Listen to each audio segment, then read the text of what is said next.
Hello everyone, welcome to my channel DM Learn Academy. DM Learn Academy YouTube প্ল্যাটফর্মে সবাইকে স্বাগত জানাই। বন্ধুরা, আশা করি তোমরা সবাই ভালো আছো। দেখো বন্ধুরা, চলে এসেছি আজকে একটি গুরুত্বপূর্ণ ভিডিও নিয়ে। দেখো, প্রাইমারি টেট 2024 ডিসেম্বর যে পরীক্ষা হতে চলেছে, সেই পরীক্ষার জন্য প্রতিনিয়ত আমরা প্র্যাকটিস সেট দিয়ে চলেছি। তো বন্ধুরা দেখো, আজকে কিন্তু একটি গুরুত্বপূর্ণ প্র্যাকটিস সেট নিয়ে চলে এসেছি। দেখো, পরিবেশবিদ্যা প্যাডাগজি থেকে আজকে কিন্তু গুরুত্বপূর্ণ একটি প্র্যাকটিস সেট রয়েছে। দেখো, প্র্যাকটিস সেট নম্বর কিন্তু 10 রয়েছে। এর আগে কিন্তু 9টা প্র্যাকটিস সেট অবশ্যই করে তোমাদের দেওয়া রয়েছে। অবশ্যই তোমরা কিন্তু আমার চ্যানেলের প্লেলিস্ট থেকে দেখে নিতে পারো। ওকে, তো বন্ধুরা দেখো, আজকের ভিডিওটি খুবই গুরুত্বপূর্ণ হতে চলেছে। দেখো কারণ কি, কারণ দেখো কিন্তু সিটেট এর 2018 প্রশ্নগুলো নিয়ে কিন্তু আলোচনা করব আজকে। অবশ্যই তোমরা যারা সিটেট পরীক্ষা দেবে, সিটেট এর জন্য প্রিপারেশন নিচ্ছ, অবশ্যই তোমরা প্রিভিয়াস ইয়ারের প্রশ্নগুলো ভালো করে দেখে যাবে। তো প্রিভিয়াস ইয়ারের প্রশ্নগুলো কিন্তু আমি করাচ্ছি এখন। তো বন্ধুরা দেখো, আজকে তোমাদের জন্য খুবই গুরুত্বপূর্ণ হতে চলেছে সিটেট 2018 ডিসেম্বরে যে সকল প্রশ্নগুলো হয়েছিল, সেই সকল প্রশ্নগুলো নিয়ে কিন্তু আজকের আলোচনা করব। এই আজকের ভিডিওটি খুবই গুরুত্বপূর্ণ হতে চলেছে। অবশ্যই করে তোমরা যারা আমার চ্যানেলে নতুন এখনো সাবস্ক্রাইব করোনি, তোমরা চটপট করে সাবস্ক্রাইব করো, না হলে গুরুত্বপূর্ণ ভিডিওগুলো অবশ্যই মিস করে যাবে। এবং পাশে থাকা বেল আইকনটি অবশ্যই প্রেস করে রাখো, নোটিফিকেশন অন করে রাখো, আমার ভিডিওগুলো আপলোড করার সঙ্গে সঙ্গে তোমাদেরকে যেন পৌঁছে যায়। ওকে, এবং অবশ্যই করে যদি তোমাদের ভালো লাগে ভিডিওটি, প্রত্যেকে একটু লাইক করে দিও। দেখো, অনেক কষ্ট করে কিন্তু তোমাদের ভিডিওগুলো অবশ্যই তৈরি করে দিচ্ছি। তো খুবই ইম্পর্টেন্ট সমস্ত প্রশ্নগুলো নিয়ে আলোচনা করছি। এই প্রত্যেকে একটু দেখার সঙ্গে সঙ্গে একটু লাইক করে দাও, সঙ্গে সঙ্গে বন্ধুদের মধ্যে একটু শেয়ার করে দাও। কোথাও কোনো সমস্যা থাকলে অবশ্যই কমেন্টে জানাবে। ওকে, এবং দেখো, তোমরা সমস্ত ভিডিওর পিডিএফ গুলো যদি পেতে চাও, তোমরা দেখো টেলিগ্রাম গ্রুপে যুক্ত হয়ে যাও। তাছাড়া কিন্তু ডেসক্রিপশনে আমার হোয়াটসঅ্যাপ গ্রুপের লিঙ্কও দেওয়া রয়েছে, সেখান থেকে তোমরা অবশ্যই করে যুক্ত হয়ে যেতে পারো। তো আজকের ভিডিওটি খুবই গুরুত্বপূর্ণ হতে চলেছে, তাই প্রত্যেকে বলছে অবশ্যই কেউ কিন্তু স্কিপ না করে শেষ পর্যন্ত অবশ্যই করে দেখতে থাকো। তার আগে কিন্তু অবশ্যই তোমরা চ্যানেলটাকে সাবস্ক্রাইব করে নাও। ওকে, তো চলো বন্ধুরা, বেশি কথা না বাড়িয়ে দেখে নেবো আজকের গুরুত্বপূর্ণ প্রশ্নগুলি কি কি রয়েছে। দেখো, প্রথম প্রশ্ন কি বলেছে, মিড ডে মিলের সময় কোনটি সবচেয়ে বেশি প্রাসঙ্গিক? মিড ডে মিলের সময় কোনটি বেশি সব থেকে প্রাসঙ্গিক? দেখো, এটি শিখন শেখানোর অনেক মূল্যবান সময় নষ্ট করে। মিড ডে মিলটাকে শিখন শেখানোর অনেক মূল্যবান সময় নষ্ট করে? ঠিক না। দেখো, মিড ডে মিলটা কিন্তু মূল্যবান সময় নষ্ট করে না, কারণ আমরা যে সময় টিফিনটা দেওয়া হয় বিদ্যালয়ে, সেই সময় কিন্তু মিড ডে মিলটা দেওয়া হয়। এটা কিন্তু কখনো সময় নষ্ট করে না। তারপরে দেখো, শিখন শেখানোর সাথে এটির কোনো সম্পর্ক নেই। অবশ্যই কিন্তু শিখন শেখানোর সাথে এটা সম্পর্ক অবশ্যই রয়েছে। কারণ দেখো, ছেলেদেরকে কিন্তু বিদ্যালয়ে আসার জন্য আমাদের পশ্চিমবঙ্গের সবচেয়ে কিন্তু আর্থিক অবস্থা খুবই খারাপ। দরিদ্র সীমার নিচে কিন্তু মানুষ বেশি বসবাস করে। তারা কিন্তু রোজ দুবেলা দুমুঠো অনেকেই আছে, অনেক পরিবার আছে যারা খেতে পারে না। ওকে, তাহলে পড়াশোনা করবে কিভাবে? তো সেই জায়গা থেকে কিন্তু অবশ্যই কিন্তু এটা শিখন শেখানোর ক্ষেত্রে কিন্তু একটা গুরুত্বপূর্ণ দিক রয়েছে। শিক্ষার্থীরা যাতে স্কুলে আসে, তারা যাতে খালি পেটে না থাকে, সেই জন্য কিন্তু একটা মিড ডে মিলের গুরুত্বপূর্ণ ভূমিকা রয়েছে। তাহলে এটা কিন্তু এখানে আমরা ক্যান্সেল করে দেবো। তারপরে দেখো, এটি ইভিএস শেখানোর জন্য একটি ভালো শেখার সুযোগ। দেখো, ইভিএস শেখানোর জন্য কিন্তু ভালো সুযোগ হতে পারে, সব রকম শেখানো যেতে পারে। এটা মিড ডে মিলটা তার মানে ছাত্ররা স্কুলে আসবে, শিশুরা স্কুলে আসবে, তারা মিড ডে মিল খাবে, আনন্দ করবে, বিদ্যালয়ে ক্লাস করবে, সমস্ত কিছু শিখবে। কেবলমাত্র শুধু ইভিএস নয়, তাহলে এটা কিন্তু সঠিক নয়। তো বেশি প্রাসঙ্গিক বলেছে, দেখো, এটি শিশুদের জন্য খালি পেটে বিদ্যালয়ে আসে। অর্থাৎ এটা শিশুদের জন্য যারা কিন্তু খালি পেটে বিদ্যালয়ে আসে। এবার দেখো, এই যে মিড ডে মিল স্কিমটা কিন্তু একটা স্কুলের খাবারের কর্মসূচি। তোমরা সবাই জানো এটা কত সালে চালু হয়েছে। দেখো, 1995 সালে এটা চালু করা হয়েছিল। ওকে, ভারত সরকার কিন্তু এটা চালু করেছিল, 1995 সালে এটা চালু করেছিল। ঠিক আছে, এবার এই যে সরকারি সাহায্যপ্রাপ্ত যে সকল স্কুলগুলো আছে, সেখানে হচ্ছে কি উচ্চ প্রাথমিক পর্যন্ত এটি স্কুলগামী করার জন্য ছেলেদেরকে, অর্থাৎ তারা যাতে স্কুলে আসে, সেই জন্য কিন্তু তাদেরকে এই মিড ডে মিলটা দেওয়া হতো। এবং তারা যারা খালি পেটে থাকে, বিশেষ করে যে সকল শিশুরা তারা দুপুরবেলা খেতে পারে না বা সকালবেলা ঠিকঠাক খেতে পারে না, তাদের জন্য এটা সব থেকে একটা বেশি প্রাসঙ্গিক। ওকে, তাহলে এখানে দেখো সঠিক উত্তরটি কি হয়ে যাবে, 4-এরটা। ওকে, চলো নেক্সট।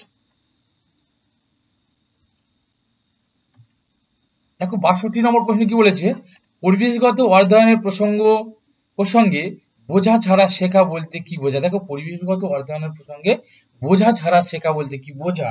অর্থাৎ বোঝা একটা মানে ভার জাতীয় কোনো জিনিস, সেই বোঝা ছাড়া শেখা বলতে কি বোঝায়?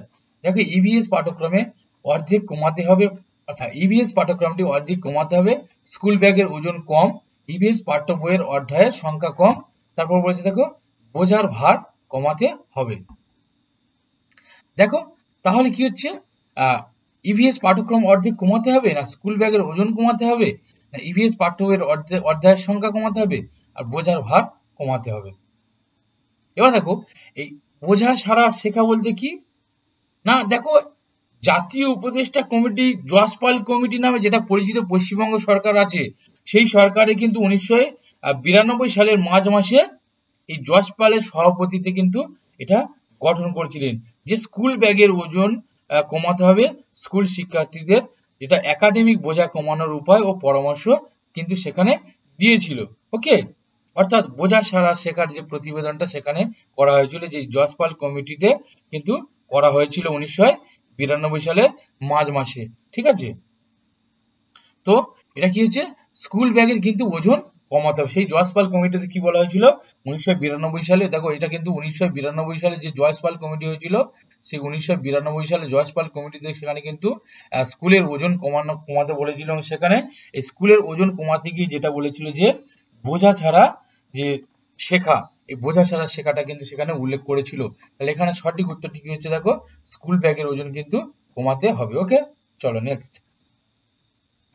এবার দেখো 63 নম্বর প্রশ্ন, একটি ইভিএস শ্রেণীকক্ষে গ্রুপ লার্নিং কোন উদ্দেশ্য কাজ করে? দেখো গ্রুপ লার্নিং খুবই গুরুত্বপূর্ণ ইভিএস শেখার ক্ষেত্রে, বিশেষ করে দেখো শিক্ষার্থীদের সহজে পরিচালনা করা এবং কাজের চাপ কমানো, ছেলে ও মেয়েদের আলাদাভাবে শিখতে পারবে, তারপর হচ্ছে উচ্চ পারফর্মার এবং কম ব্যক্তিত্বের আলাদা করা শিক্ষার্থীদের অর্জন এবং প্রতিকারমূলক শিক্ষাদান করা, প্রতিটি শিশু সক্রিয়ভাবে অংশগ্রহণ করতে শিখতে সক্ষম করার জন্য সহযোগিতার মূল্যবোধ ও একসাথে কাজ করা।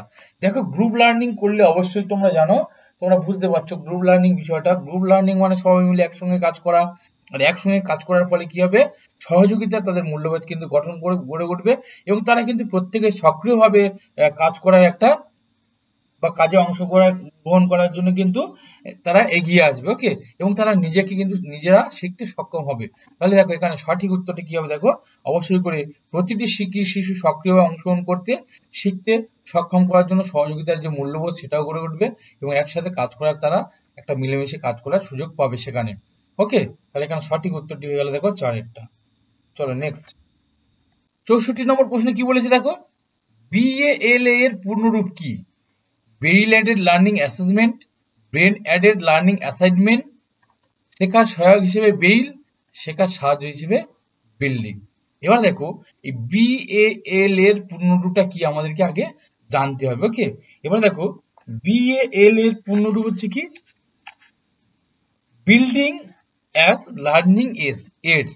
ওকে, অর্থাৎ BUILDING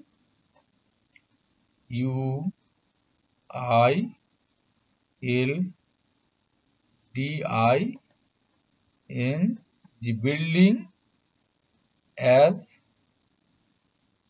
লার্নিং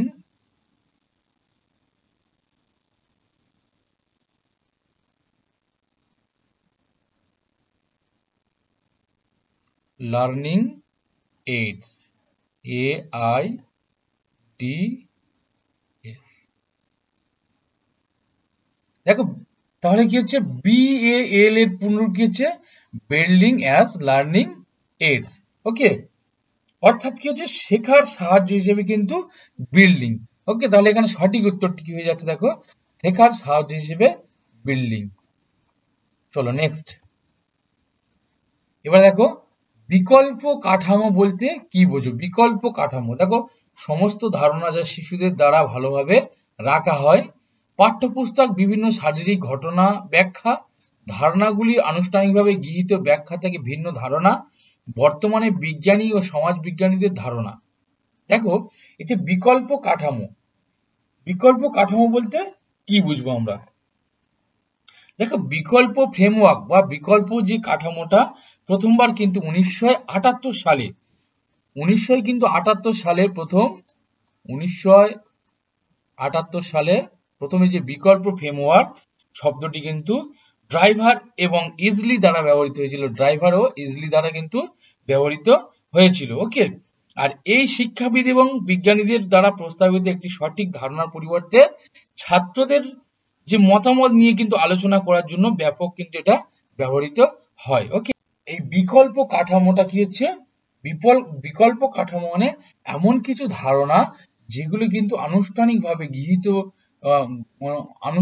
গৃহীত হবে এবং ব্যাখ্যার মধ্যে দিয়ে কিন্তু বিভিন্ন রকম ধারণা তৈরি হবে। ওকে, তাহলে এখানে সঠিক উত্তরটি কি হচ্ছে, দেখো তিনেরটা। ওকে, তাহলে দেখো 1978 সালে ওই যে বিকল্প ফ্রেমওয়ার্ক বা বিকল্প কাঠামো, সেটা কিন্তু প্রথম তৈরি হয়েছিল। দেখো এটা কিন্তু ড্রাইভার এবং ইজলির দ্বারা কিন্তু দুই মনোবিজ্ঞানীর দ্বারা কিন্তু বা শিক্ষাবিদদের দ্বারা কিন্তু এটা প্রথম প্রস্তাবিত হয়েছিল 1978 সালে। আর এটা কি হচ্ছে, এর যে মানে যে সঠিক বিজ্ঞানীদের দ্বারা প্রস্তাবিত যে সকল বিষয় ছিল তার সঠিক ধারণার পরিবর্তে কিন্তু ছাত্রদের মতামত নিয়ে আলোচনার মাধ্যমে একটা আনুষ্ঠানিকভাবে গৃহীত যে সকল ব্যাখ্যাগুলো থাকে সেগুলোর মধ্যে দিয়ে কিন্তু একটা ভিন্ন ভিন্ন ধারণা তৈরি করা। ওকে, তাহলে এখানে সঠিক উত্তরটা কি হচ্ছে, দেখো তিনেরটা। চলো নেক্সট দেখো 66 নম্বর প্রশ্নে কি বলেছে, নারী পুরুষের থেকে দুর্বল, এটা এখানে থেকে হবে একটু।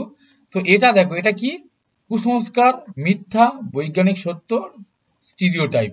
দেখো নারী পুরুষের থেকে দুর্বল অর্থাৎ যখন পুরুষদের থেকে নারীকে পিছিয়ে রাখা হচ্ছে বা কোনোভাবে পুরুষের থেকে নারীকে একটু দুর্বল হিসেবে দেখা হচ্ছে, তখন সেটা হয়ে যাবে কিন্তু একদম স্টিরিওটাইপ। ওকে, জেন্ডার স্টিরিওটাইপ হয়ে যাবে। ওকে, সঠিক উত্তরটা হয়ে গেল চারেরটা। চলো নেক্সট দেখো ভারতের বিহারের ক্ষেত্রে জম্মু ও কাশ্মীর ও গোয়ার অবস্থান কি। দেখো জম্মু ও কাশ্মীর আর গোয়ার অবস্থান কি, দেখো দক্ষিণ পশ্চিম এবং উত্তর পূর্ব, পূর্ব ও পশ্চিম, আর পশ্চিম ও পূর্ব, উত্তর পশ্চিম ও দক্ষিণ পশ্চিম। অর্থাৎ ভারতের যে বিহারের ক্ষেত্রে জম্মু ও কাশ্মীর এবং গোয়ার অবস্থানটা কথা, অর্থাৎ জম্মু কাশ্মীর এবং গোয়া বিহারের কোন দিকে অবস্থান করছে। ঠিক আছে, দেখো জম্মু ও কাশ্মীর কোথায় কোন দিকে অবস্থান করছে, বিহারে কিন্তু উত্তর পশ্চিমে অবস্থান করছে, আর গোয়া হচ্ছে কি দক্ষিণ পশ্চিম দিকে অবস্থান করছে। তাহলে এখানে সঠিক উত্তরটি কি হবে, দেখো এই যে জম্মু কাশ্মীর কি হচ্ছে উত্তর পশ্চিমে, আর গোয়া হচ্ছে কি দক্ষিণ পশ্চিম দিকে অবস্থান করছে। চলো নেক্সট বলেছে নিম্নলিখিত শর্তগুলির মধ্যে কোনটির অধীনে বাষ্পীভবনের প্রক্রিয়া সবচেয়ে ধীর হবে। দেখো বাষ্পীভবনের প্রক্রিয়া সবচেয়ে ধীর হবে কখন, ভূপৃষ্ঠের ক্ষেত্রফল এবং তাপমাত্রা উভয় হ্রাস পায়, ভূপৃষ্ঠের ক্ষেত্রফল এবং তাপমাত্রা উভয় বৃদ্ধি পায়, ভূপৃষ্ঠের ক্ষেত্রফল বৃদ্ধি পায় কিন্তু তাপমাত্রা হ্রাস পায়। তারপরে দেখো ভূপৃষ্ঠের ক্ষেত্রফল হ্রাস পায় কিন্তু তাপমাত্রা বৃদ্ধি পায়। দেখো তাহলে কি হচ্ছে, কোন শর্তগুলির নিচের যে শর্তগুলির মধ্যে কোনটার অধীনে হচ্ছে বাষ্পীভবন প্রক্রিয়া সব থেকে কি হচ্ছে ধীর গতিতে হয়। দেখো বাষ্পীভবন প্রক্রিয়া যখন কিন্তু ভূপৃষ্ঠের ক্ষেত্রফল এবং তাপমাত্রা যখন হ্রাস পায় তখন কিন্তু বাষ্পীভবন সব থেকে ধীরভাবে ঘটে। তাহলে এখানে সঠিক উত্তরটা কি হচ্ছে, দেখো ভূপৃষ্ঠের ক্ষেত্রফল এবং তাপমাত্রা উভয়ই হ্রাস পায় যখন, তখন কিন্তু বাষ্পীভবনের প্রক্রিয়া সবচেয়ে ধীর গতিতে হয়। চলো নেক্সট দেখো 69 নম্বর প্রশ্ন কি বলেছে, স্থান দূরত্ব এবং দিক নির্দেশের আপেক্ষিক অবস্থান বোঝার ক্ষমতা হলো। স্থান দূরত্ব ও দিক নির্দেশের যে আপেক্ষিক অবস্থান রয়েছে সেটাকে বোঝার ক্ষমতা কোনটা হবে। দেখো চারটে অপশন কি বলছে, গ্রাফিক দক্ষতা, তারপর হচ্ছে নির্দেশমূলক দক্ষতা, ম্যাপিং দক্ষতা, অবস্থানগত দক্ষতা। দেখো যখন স্থান দূরত্ব দিক নির্দেশক আপেক্ষিক অবস্থান বলেছে তখন অবশ্যই করে আমাদেরকে ধরে নিতে হবে যে সেটা কি হচ্ছে ম্যাপিং দক্ষতা। ওকে, সেটা ম্যাপিং দক্ষতা। এটা 3 নম্বর হবে। তাহলে স্থান দূরত্ব দিক নির্দেশের যে আপেক্ষিক অবস্থান বোঝার ক্ষমতা সেটা কি হয়ে যাচ্ছে ম্যাপিং দক্ষতা। চলো নেক্সট 70 নম্বর প্রশ্ন কি বলছে, দেখো কোন ন্যাশনাল ক্যারিকুলাম ফ্রেমওয়ার্ক এনসিএফ প্রাথমিক স্তরে একটি সমন্বিত পাঠ্যক্রম ক্ষেত্র হিসেবে পরিবেশগত অধ্যয়ন পড়ানোর সুপারিশ করেছে। অর্থাৎ কোন ন্যাশনাল ক্যারিকুলাম ফ্রেমওয়ার্ক প্রাথমিক স্তরে একটি সমন্বিত পাঠ্যক্রমিক ক্ষেত্র হিসেবে পরিবেশগত অধ্যয়ন পড়ানোর সুপারিশ করেছে। দেখো এনসিএফ 1975, এনসিএফ 2005, এনসিএফ 1988, এনসিএফ 2000। দেখো ন্যাশনাল ক্যারিকুলাম ফ্রেমওয়ার্ক 2000 সুপারিশ করেছিল যে সম্পূর্ণ প্রাথমিক পর্যায়ে পরিবেশগত অধ্যয়নকে একটি সমন্বিত কোর্স হিসেবে পড়াতে হবে। অর্থাৎ এনসিএফ 2000 কিন্তু বলেছিল যে যে প্রাথমিক স্তরে সমন্বিত পাঠ্যক্রম হিসেবে পরিবেশকে পড়াতে হবে। তাহলে সঠিক উত্তরটা হয়ে গেল দেখো এনসিএফ 2000। চলো নেক্সট। দেখো ভারতের চাষের ক্ষেত্রে কোন অঞ্চলে স্থানান্তরের অভ্যাস আছে?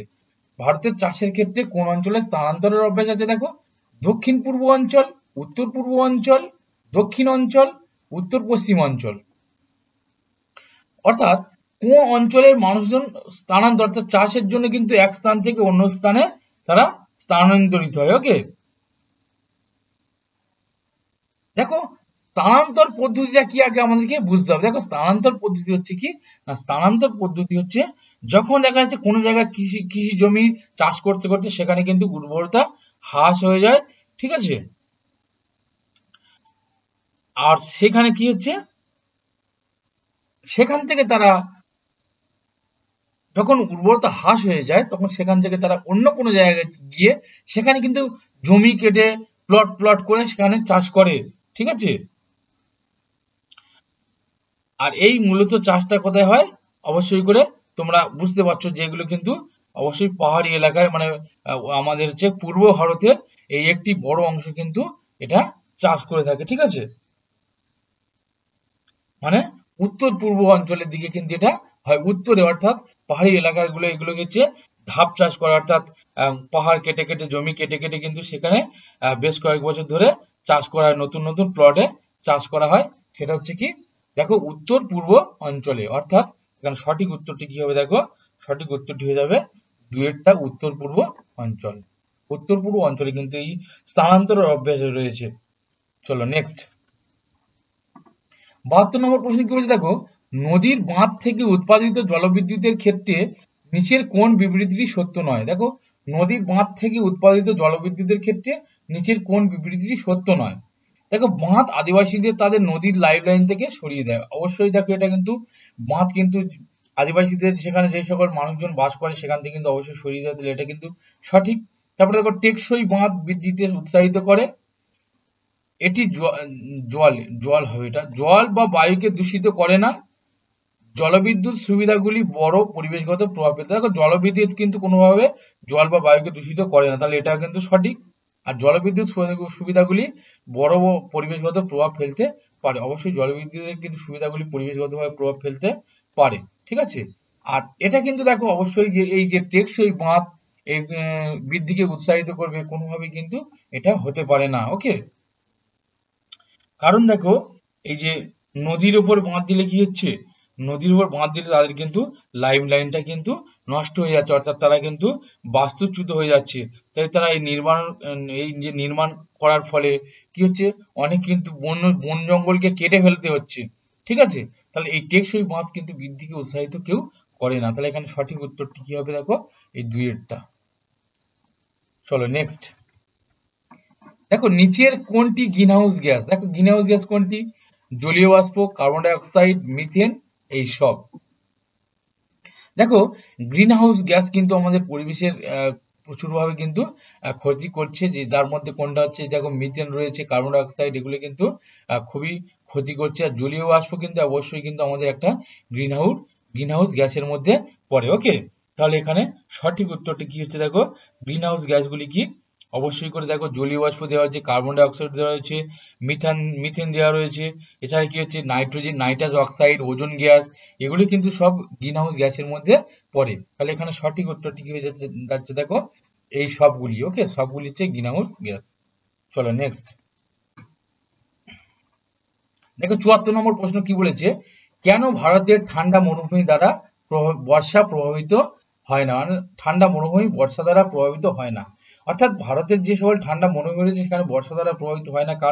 কারণটা কি দেখো, ঠান্ডা মরুভূমিগুলি খুব উচ্চতায় থাকে, ঠান্ডা মরুভূমিতে গরম গ্রীষ্ম অত্যন্ত ঠান্ডা শীতকাল থাকে, শীতল মরুভূমি হিমালয় বৃষ্টির ছায় পড়ে থাকে, তারপর হচ্ছে কি ঠান্ডা মরুভূমিতে বায়ু খুব পাতলা।